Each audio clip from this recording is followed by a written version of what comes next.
Hey, everybody. Good morning, good afternoon, or good evening, depending on where you might be joining us from in the world today. My name is Meg Alexander. My pronouns are she, her, and hers. And I am, as always, honored and excited to get to host another Power to Fly Chat and Learn virtual event. Now, quick visual descriptor if anybody needs it. I am a 39-year-old white woman. I have pink and purple hair and black glasses and a gray sweatshirt on. We're going to be talking today with Christine Job. We're going to be discussing Beyond the Fantasy, what mobility reveals about power, belonging, and fit. Now, I cannot wait to get started on this conversation. But before we do, I want to real quick go over our code of conduct for everyone. Now, this looks like a big scary wall of legalese, but truly it's not that scary. I wrote it. Basically, what it boils down to is just don't be a jerk, okay? As long as we operate from a place of kindness and respect, it's pretty hard to go wrong from there. But if you have further questions on this or you want more details, you can always DM me. You can find me in the chat. You can find my name, Meg Alexander, in the dropdown. You can also write to our help desk inbox. That email is hi at powertofly.com. Now, as I get everybody in here and moved in, apologies, y'all. I am soloing it today. So the links are going to be a little bit delayed, but don't worry, we'll start sending them up in the chat thread as well. I do want to go over some real quick housekeeping. This will be especially important if today is your first event with Power to Fly. And if that's the case, then hi, we're so happy to meet you.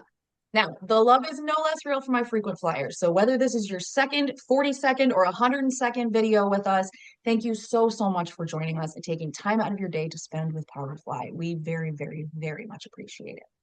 Now, if you are here, we want to make it worth your while. So we very much encourage you to participate. You can do that in a number of different ways. We always recommend turning on your cameras if you'd like to share your smiling, maskless faces with us safely. But there's no pressure, y'all, and no need to be Instagram perfect. Okay. I'm on day 3, I think, of dry shampoo and might move to messy bun combo tomorrow. But it does not make any difference to us whether you are coming in from your living room couch or a corner office. Okay. 3-piece suit or bathrobe makes no difference to me. We just want to meet you where you are so we can all learn together. Now, if you don't want to participate with your camera, that's fine. No pressure, y'all. You can always chime in the group chat if you'd like. In fact, I will encourage y'all to dive in there and let us know where you're joining us from. I'm coming to you from Toledo, Ohio. This is land that belongs to the Fox, Kickapoo, and Potawatomi tribes in my area. So please feel free to let us know if you would like to share where you're joining us from in the world, or if you know whose land you're on. Now, if you do want to chime in the chat, awesome. Just make sure that as we are in a public space, that we are, practicing good digital hygiene. Um, and then if you have any questions or have anything that you need help with, please feel free to message in the group chat, or you can DM me if you need extra help beyond there. Now, we are recording all of this, and what that means for you is you don't have to take notes. You get to sit back, relax, enjoy the conversation I'm about to have with Christine, and not worry if you miss a resource that's shared or a link that's listed. Okay. We will send out in about 4 to 5 business days. Everybody who registered is going to get an email from Power to Fly. It will have a link to where you can rewatch this recording on our website, powertofly.com. Now, let's say that Christine says something today so unbelievably amazing, mind blowing, like paradigm shifting, that you can't wait 4 to 5 business days to share this with a friend or a coworker or a relative. You don't have to. You can head over to our YouTube channel. Like I said, I'll share links for this as we go, just not right now. But you'll head over to our YouTube channel and the video will be posted there, usually by end of today. And from there, there is a good size selection of some of our best of greatest hits from our chat and learns are there. But I very, very much recommend if you've never taken a look at the website, make sure you do. Okay. That is where all of our free resources live. They are completely free. We want to put them in the hands of as many people as possible. And this is how we think we're going to help move the needle when it comes to things like pay equity in the workplace, gender parity, finding places that and workplaces that really reflect the world that we actually live in, right? So this is how we think we're going to move the needle forward. So if you find anything that interests you on Power to Fly, please make sure you share it with people, share it with friends, relatives, coworkers, whoever. We want to make sure that as many people have the information as possible. Now, that is going to be just about it from me. But before I introduce you to our speaker, I do just want to highlight, in case you're unaware of Power to Fly or who we are a women-led company. We are backed by Morgan Stanley, and we have over 200 million plus professionals in our network. Now, Power to Fly's mission is to help organizations to attract top talent and retain engaged employees with solutions that simplify recruitment, enhance employee satisfaction, and drive long-term business success. We also want to make sure that we give all of you the tips and tools so that you can really thrive once you find your next great fit. Now, we've also been at the forefront of the future of work and remain huge advocates for remote work, hosting thousands of remote roles as well as in-person opportunities on our website. So if this is the first you're hearing of us, I sincerely hope it won't be the last. I really hope that you check out the website and see some of the amazing stuff that we have to offer. Now, on to today's event. I'm very excited to introduce you to Christine Job, a JD, that is Juris Doctorate for those of you not in the know. Now, Christine is a Valencia-based business strategist for strategic partnerships and narrative strategy. She's brings qualitative cultural insights as a researcher exploring migration, well-being, and belonging. Now, Christine was a lawyer in a past life. We will not hold that against her. And her legal training helps her work at the intersection of mobility, identity, and power, pairing analytical rigor with cultural intuition. Now, Christine is the creator, host, and executive producer of the award-winning podcast Flourish in the Foreign, a global platform spotlighting Black women building lives abroad, featured in Vogue Arabia as well as Business Insider. Now, across business, media, and research, Christine helps make complex human dynamics legible. She translates insight into clearer strategy, stronger partnerships, and cultures where globally distributed talent can thrive. Now, based on the 30 seconds of conversation we had before today's event starts, there's going to be no shortage of absolute gems dropped in today's session. But Christine, I want to turn the floor over to you before we go into questions. What else should our audience members know about you today?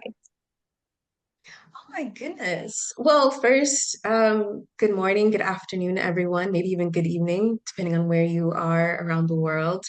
What is something else everyone should know about me before we get started? Goodness, I'm not sure. I mean, my favorite color is orange. My favorite animal is zebra. Yeah. But I think most importantly is that I have a deep love for listening. And that is where a lot of this work that we're going to jump into comes from a deep passion of listening to cultures, to people, to things said and unsaid. And I found a sweet spot in my life. Yes, I was a former lawyer where I get to ask people lots of questions, which, satiates my nosy heart. But able to translate those experiences and that analysis into usable knowledge for everyone else. So those are a little bit of things about me. Excellent. Love to hear it. Thank you. And truly, I won't hold the lawyer thing against you. I was paralegal for years upon years. I just know how a lot of times people hear lawyer and are like, I'm like, no, no, no, you don't understand. It means they know a ton about a lot of things. So very, very happy to have you here. All right. Now, if y'all have questions for Christine, or if you want us to dive in deeper on, an answer that we're giving, please feel free to let me know in the group chat. You can also DM me if you have a question that you would like to raise, but you want to be kept anonymous. No worries. So you can find my name, Meg Alexander, in the dropdown in your group chat in Zoom. All right. So to get us started here, some of the things that what we're talking about is career transitions, right? Potentially moving abroad. If you are considering a move abroad, how should we be evaluating whether an opportunity is like genuine career advancement or whether we're just making kind of an escape from a difficult workplace dynamic? Like people leave places for all kinds of reasons, but how can we evaluate and make sure we really understand why we want to go? I think this is a perfect question to get started on because most people they don't even think about this first question, right? What is the motivation, but also what is their expectation in this move, this career transition, this international, uprooting of life?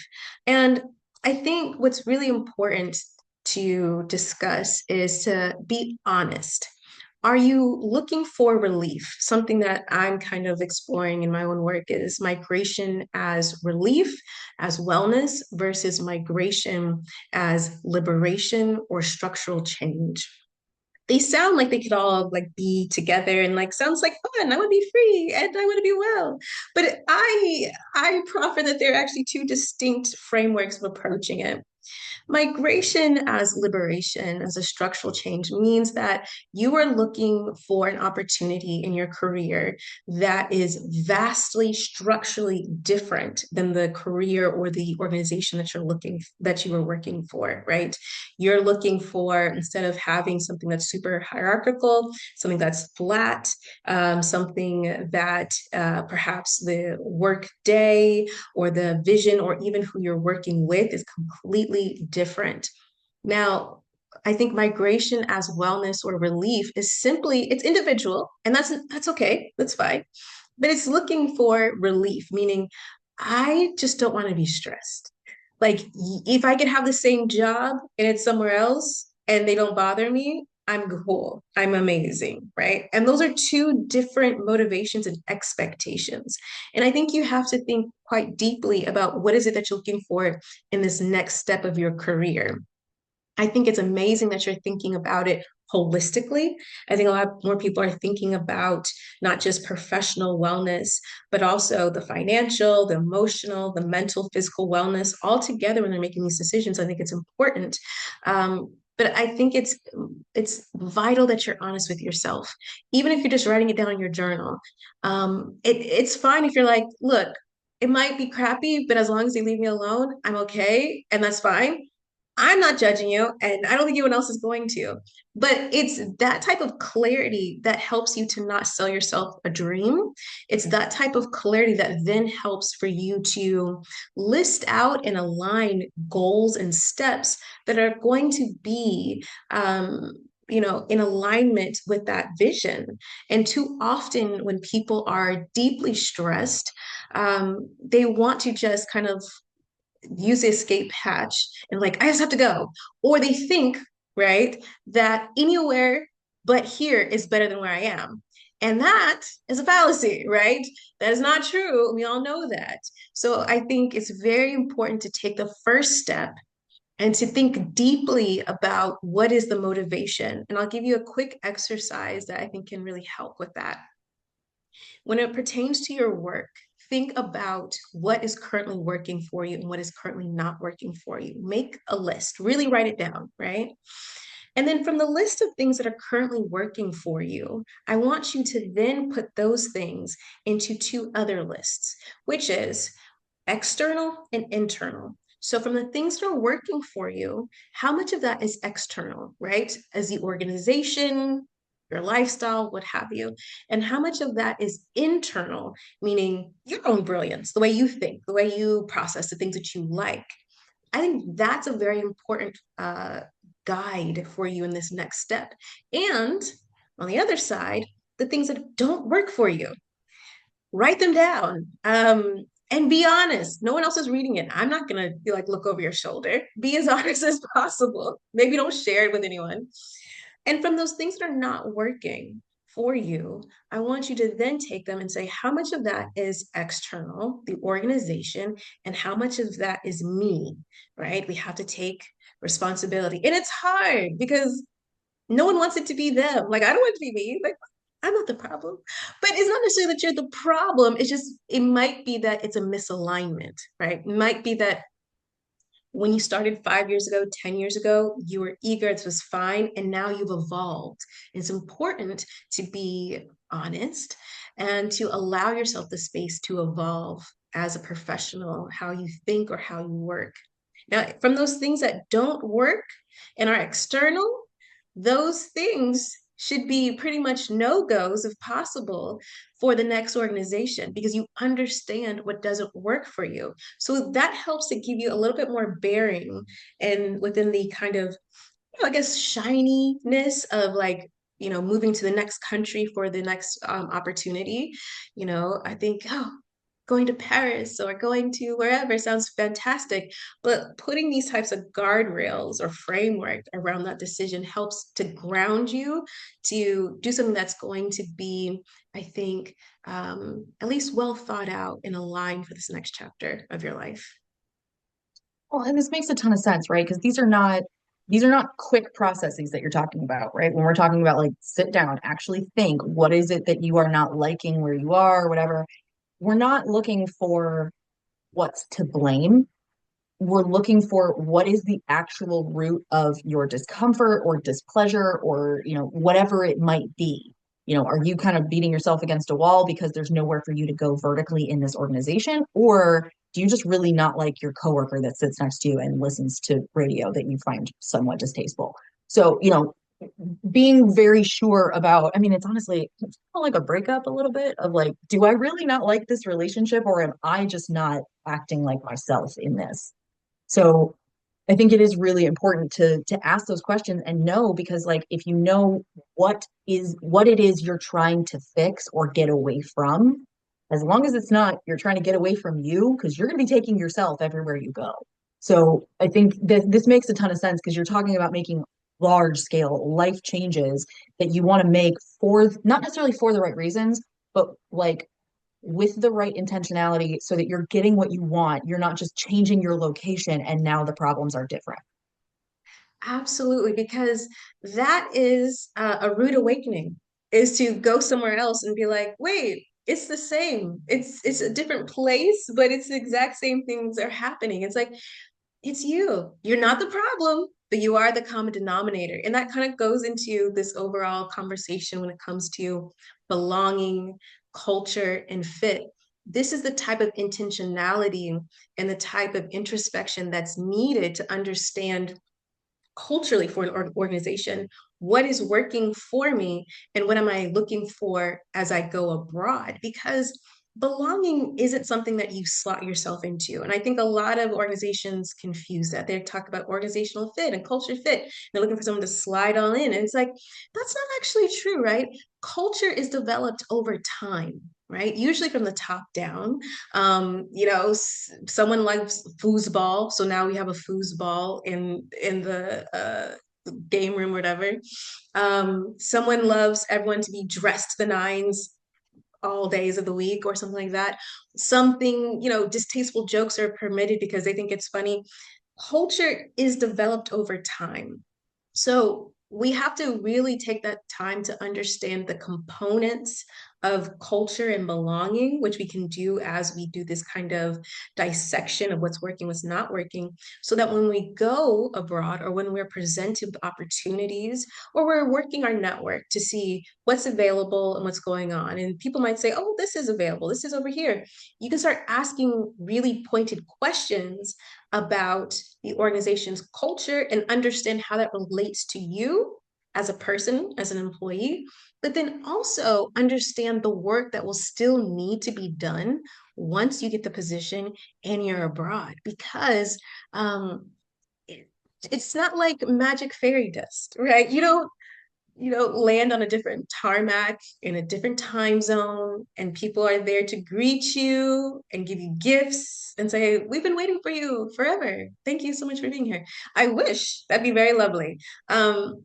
No, but there's a lot of work to be done, even if you find the job and you go abroad. It's an ongoing process. So you want to make sure that the work that you're doing is intentional, meaning not just airy fairy. And I know intentional and all these words have become buzzwords, they've lost their meaning, but but really about being strategic. You need to know what you're looking for, you need to know what you need, and then you need to know how to cultivate that within an organization for yourself, meaning cultivate fit, cultivate belonging. I like this. Okay, let's talk a bit about workplace culture. One of the things that I find just hilarious in the most macabre way possible is that professionalism is this very neutral standard. It's not professional. It's not professional. I've been told what's not professional my entire life, other than being a straight white dude. I've never been like had someone held up being like, this is professional, right? That's the standard. Um, when you are in a situation or you're trying to navigate a workplace where the rules of professionalism were not written with you in mind, how can you kind of not necessarily adjust, but like how should somebody try and navigate that situation? If they are in a situation where they're trying to be professional, but the rules are not written with you in mind, the rules never accounted for someone like you to even be in the room. How do you handle situations like this? This is where I think my superpower of being an introvert has always worked really well. And people are always surprised because I think in a lot of Western workplaces, like it's the extrovert that wins, but the introvert observes, right? Mhm. We are like, what's going on? What's happening? I'll give you an example. When I first moved to Spain, um, I was with uh, an organization up north and I was like, cool, great. I'm here. I'm ready to do my thing. And this is 9 years ago, right? So I was like, yeah, let's go. And I didn't understand that like at around 10 or 11, we would stop, we'd have a break, and we'd have coffee. I thought, okay, well, I'll just go into the coffee room and I'll just have a coffee and just call it a day. But I noticed that everyone would be like, are you coming to the cafe? Are you coming? And I was like, no, I'm okay. Because I'm an introvert. So I was like, yeah, I was talking to all these people all the time. And now I just want to be alone. I love being alone, right? And people were like, yeah, come to the cafe. And I would go to the cafe and I would be around my other colleagues and we would laugh and we joke and all these other things. And I would really like prefer to be in the break room. But what I understood is through observation is that there are different cultural norms to professionalism, right? There's no blanketed professionalism. I think now we're living in a globalized environment where a lot of Western American or maybe British norms are trying to be the norm. But really, it's about sociological norms. It's about the cultural norms of the place, but also of your other colleagues. I think the best way to do it is to observe and to find a trusted colleague or manager to be able to observe them and to use them as a guide, I think, especially if it's not going to be something that is deleterious to you at all, or, something that goes against your ethics. Going to get a coffee with a bunch of like very social, fun Spanish people is not against my ethics. It wasn't deleterious to me at all. Was something that I was like, well, we were all together and now I want to be alone. I had a preference, but I understood that I was like, let me see what this does. I went for the coffee. I always went for the coffee. And the great thing is like every day someone paid for the rounds of coffees. Okay. It's not a lot, but that's what we did. And through that kind of engagement, you have more of social cohesion within the organization, but also it helps you professionally because people feel like, okay, you're willing to try, you're willing to be a part of the group. And when I have a question about like, well, what does this mean and what's going on? So open to tell me about it. And I think that's the thing about professionalism is I think for managers and people higher up trying to press out into other people, we have to have open space for dialogue and for communication and understanding. And I think also for employees, you have to have a little bit of wiggle room. I will say, though, I'm always really weary of any forms of professionalism that don't have the space for just different types of cultural nuance, right? Whether it be accents, because there's a lot of accent discrimination, or some sort of linguistic discrimination about how maybe someone is communicating and it's like, well, are they in front of the client or not? Is that even important? Like these types of things that I feel are mostly made to make people conform, not actually have some sort of business interest. I'm really wary of that because I'm like, how's it that we want to be a globalized, everyone wants to be international company, but we don't want to have space for the differences that we all have, right? And the fact that someone has an accent means they speak another language. You know what I mean? Like we need Yeah. to have this space. So yeah, I think when it comes to professionalism, it's all about observing and being flexible, but you have to have the anchor of knowing what your ethics are and who you are. If you don't have that, then you might have gone all the way left in my situation. But like, I will not have a coffee with you. I will be by myself. Okay, you could jump off the cliff for It's a that. I choice. don't know how Yeah. that's gonna work. So Yeah. yeah. No, I get it. It's like it's It's not just about the coffee. It's about demonstrating that when someone tries to invite you to something, will you yes and them, or are you going to shut them down because you don't know everything about the situation yet? Are you assuming that you know what this is all going to be like, and so I don't need to be there, or are you willing to give it a chance? Nobody says you have to go every single time, but uh, test the waters and see exactly what it is that you're opting out of, I think is a good idea. Okay, we only have a couple minutes left. I want to touch on something that I think is really, really important in this conversation. Anti-Blackness shows up in a lot of spaces, in a lot of both really egregious and very, very like insidious tiny ways. Can you identify, or how do you try to identify countries that are relatively safer for Black professionals, pardon me, for Black professionals to live and work internationally? I think that I get this question a lot, and I'm always weary of giving answers because I'm weary, but I also enjoy giving this answer. Because I don't believe that there is like top 10 best places for Black people to work abroad. I'm not sure if that's available for anyone, but I will say for sure, as a Black American woman, there's not a top 10 best places to work around the world, right? I think this requires a lot of nuance. If we're talking about um, we're talking about a best place for you to work and be able to move within an organization? Is it a place that has many Black people, women at CEO or C-suite positions? Is that a norm in the country? Like that's a complete different list than, okay, a place that has a high population of Black people.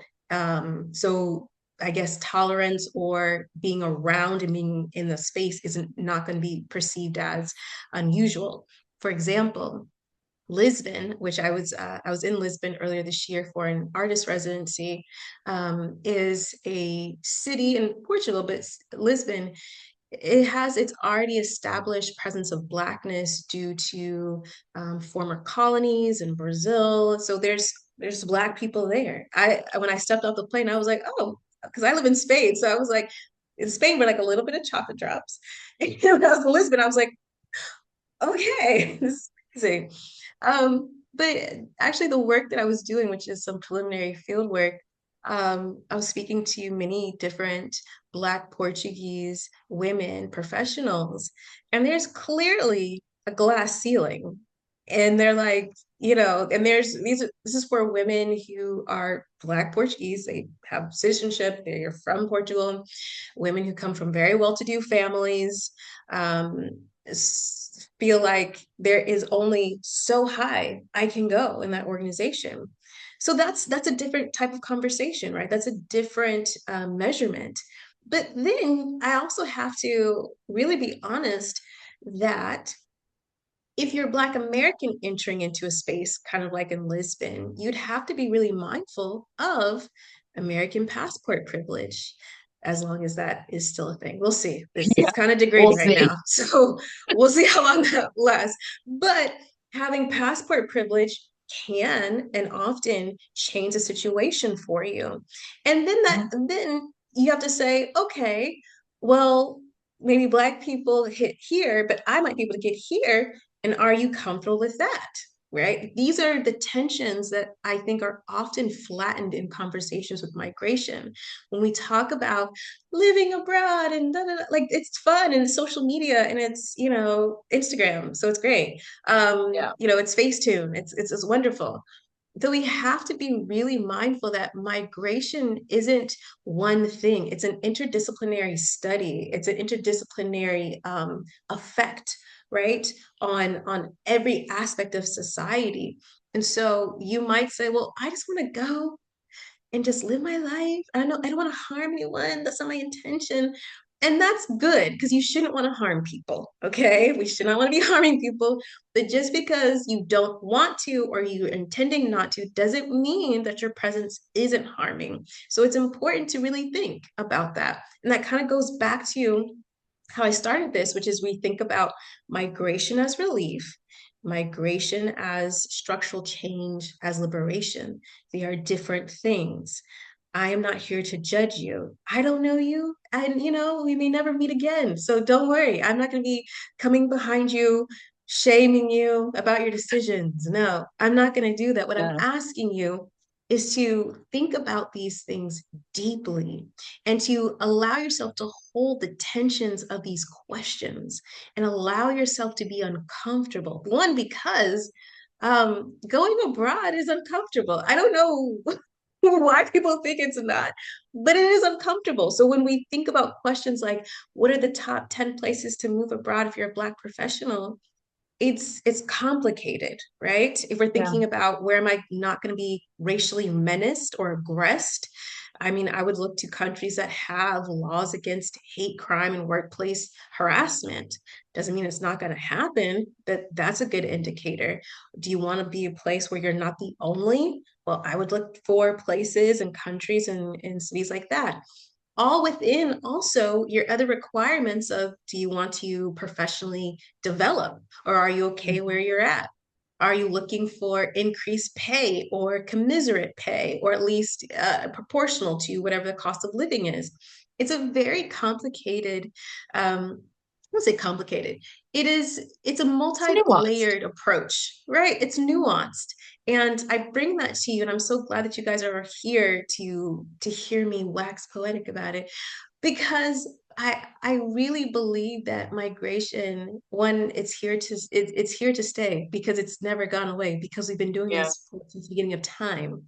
But Millennia. I for millennia, like we get up and we go. But I'm really excited that you are here to listen to these nuances, that you're brave enough, smart enough, probably beautiful enough, to hear this, to hold these tensions, and to explore what is next for you within these lenses. Because I do believe it's going to make sure that you fare better abroad, right? Because I always think of this also within the lens of sustainability and longevity, not just, because on social media, it's just about taking the leap abroad and then When not we so get many there stories about and what happens afterwards. So, yeah.